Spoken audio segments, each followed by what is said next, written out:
Hello friends, എല്ലാവർക്കും എൻ്റെ YouTube ചാനലിലോട്ട് സ്വാഗതം. ഇന്ന് ഞാൻ നിങ്ങളുമായിട്ട് പങ്കുവയ്ക്കാൻ ഉദ്ദേശിക്കുന്നത് നല്ല ഒരു ടിപ്സിനെ പറ്റിയിട്ടാണ്. ഇന്ന് കൊച്ചു കുട്ടികളെയും അതുപോലെ തന്നെ മുതിർന്നവരെയും അലട്ടുന്ന ഒരു വിഷമമായിട്ടുള്ള കാര്യം തന്നെയാണ് കഫക്കെട്ട്.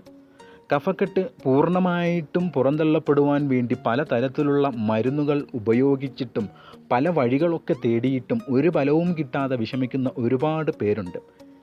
ഇന്ന് വളരെ അധികം സംസാരിച്ച് നിങ്ങളെ ബോറടിപ്പിക്കാത്ത രീതിയിൽ നമ്മുടെ ഉള്ളിൽ കിടക്കുന്ന ആ കഫത്തെ എങ്ങനെ ഒരു ഒറ്റമൂലിയിലൂടെ പുറത്തു കൊണ്ടുവരാം എന്ന് നമുക്കൊന്ന് നോക്കാം. ആ ഒരു ഒറ്റമൂലി തയ്യാറാക്കാൻ വേണ്ടി സാധനങ്ങൾ എന്തൊക്കെയാണെന്നും എങ്ങനെ തയ്യാറാക്കാമെന്നും എപ്പോഴാണ് കുടിക്കേണ്ടതെന്നും നമുക്കൊന്ന് നോക്കാം. നിങ്ങൾ ചെയ്യേണ്ടത് ഒരു ഗ്ലാസ് കഴുകി വൃത്തിയാക്കി എടുക്കുക. അത് കഴിഞ്ഞതിന് ശേഷം 2 സ്പൂൺ നീര് കിട്ടത്തക്ക രീതിയിലുള്ള ഇഞ്ചി തൊലികൾ കളഞ്ഞ് കഴുകി വൃത്തിയാക്കി ഇടിച്ച് പിഴിഞ്ഞ് ആ ഇഞ്ചിയുടെ നീര് 2 സ്പൂൺ ഈ ഗ്ലാസ്സിൽ ഒഴിക്കുക. ഒഴിച്ച് കഴിഞ്ഞതിന് ശേഷം ഒരു നാരങ്ങയുടെ പകുതി നീരും ഒഴിക്കുക. ഒഴിച്ച് കഴിഞ്ഞതിന് ശേഷം ഒരല്പം തുളസിയില കഴുകി വൃത്തിയാക്കി 1 സ്പൂൺ നീര് കിട്ടത്തക്ക രീതിയിലുള്ള തുളസിയില കഴുകി വൃത്തിയാക്കി ഇടിച്ച് പിഴിഞ്ഞ് ആ തുളസിയിലയുടെ നീരും ഈ ഗ്ലാസ്സിൽ ഒഴിച്ചതിന് ശേഷം ഒരല്പം കുരുമുളക് പൊടിയും ഇട്ട് 1 സ്പൂൺ തേനും ഒഴിച്ച് നന്നായി ഇളക്കുക. ഇളക്കി കഴിഞ്ഞതിന് ശേഷം ഇത് കുടിക്കേണ്ട സമയം രാത്രി ഭക്ഷണം കഴിഞ്ഞ് കിടന്ന് ഉറങ്ങുന്നതിന് മുൻപായിട്ടാണ്. മുതിർന്നവർ ഇത് മുഴുവനും കുടിക്കുക.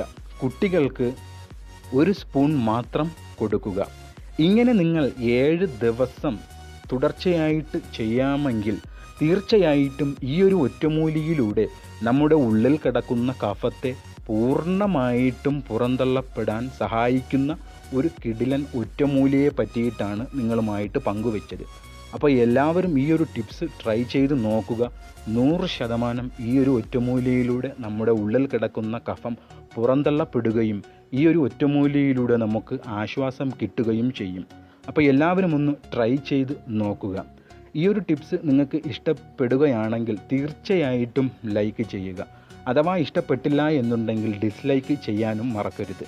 എൻ്റെ യൂട്യൂബ് ചാനലിനെ സബ്സ്ക്രൈബ് ചെയ്യുക. ഈ ഒരു അറിവ് നിങ്ങളുടെ കൂട്ടുകാരിലേക്ക് ഷെയർ ചെയ്ത് കൊടുക്കാനും മറക്കരുത്.